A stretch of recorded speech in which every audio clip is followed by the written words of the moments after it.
এই যে নবাবের বেটি, কামড়া কি করলা? কি করছি আপা? কি করছো মানে?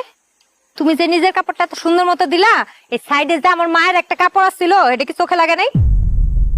আপা ভুলে পড়ে গেছে, আমি এক্ষুনি ধুই আনতেছি। ধুইয়া হইছে, তোমার আর দোন লাগবো না, তুমি কত ধুইয়া উল্টায় দিবে ভালো মতোই জানা আছে। ইচ্ছা করে ফালাই এখন আবার নাটক করো আমার সামনে। আপা বিশ্বাস করেন আমি ইচ্ছা করে ফালাই নাই, এটা নাট থেকে পড়ে গেছে। নাটতে গিয়ে পড়ে দিবে? আরে দরকার নাই তো, কইছি তো দরকার নাই।